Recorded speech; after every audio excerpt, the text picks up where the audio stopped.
નમસ્કાર કલમ યુદ્ધ સમાચારની સાથે હું છું આપની સાથે પાયલ બામભણિયા। તો જોઈએ આજના મહત્વના સમાચારમાં। સ્વિમિંગ પુલમાં અધિકારીઓની દારૂ મહેફિલનો મામલો। સિંગણપુર પોલીસે 5 ઇસમોની અટકાયત કરી। સરકારી કર્મચારીઓ હોવા છતાં સરકારી ઓફિસમાં દારૂ પીતા હતા કર્મચારીઓ। વાયરલ વિડીયો બાદ સુરત પોલીસે 5 આરોપીની અટકાયત કરી છે। પંકજ ગાંધી, તેજસ ખલાસી, દિનેશ સારંગ, અજય સેલર અને સંજય ભગવાગરની પોલીસે અટકાયત કરી। પોલીસે અગાઉ એક કર્મચારીને ઝડપી પાડ્યો હતો, ત્યારબાદ અન્ય 4 આરોપીઓની પણ અટકાયત કરવામાં આવી છે। બીજી તરફ સ્વિમિંગ શીખવા આવનાર અને દારૂની બોટલ લાવનાર એવા પ્રવીણ પટેલને વોન્ટેડ જાહેર કરાયો છે। બ્યુરો રિપોર્ટ કલમ યુદ્ધ સમાચાર સુરત। ગઈકાલે સાંજના 8:30 વાગ્યાના અરસામાં સિંગણપુર પોલીસને પોલીસ કંટ્રોલ રૂમ તરફથી એક સૂચના મળેલી કે સિંગણપુર વિસ્તારમાં આવેલ એસએમસીના સ્વિમિંગ પુલમાં અમુક કર્મચારીઓ મહેફિલનું આયોજન કરી અને દારૂનું સેવન કરે છે।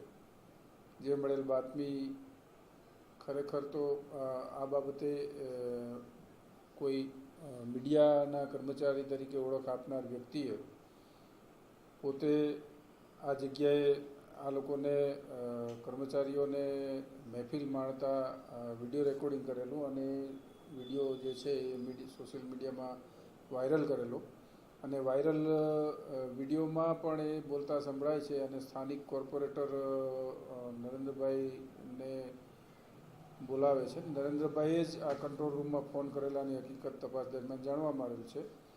જે વર્દી આધારે સ્થાનિક સિંગણપુર પોલીસ સ્વિમિંગ પુલ ખાતે ગયેલી, જ્યાંથી એક પંકજભાઈ જોશી નામના કર્મચારીની નશા કરેલી હાલતમાં મળી આવતા કાયદેસરની કાર્યવાહી કરેલી અને અન્ય જે 4 કર્મચારીઓ જે છે એ પણ આ સ્વિમિંગ પુલમાં ઇન્સ્ટ્રક્ટર તરીકે ફરજ બજાવતા કર્મચારીઓ હતા, જેમના વિરુદ્ધ મહેફિલ અંગેનો ગુનો રજીસ્ટર કરી આગળની તપાસ હાથ ધરેલ છે।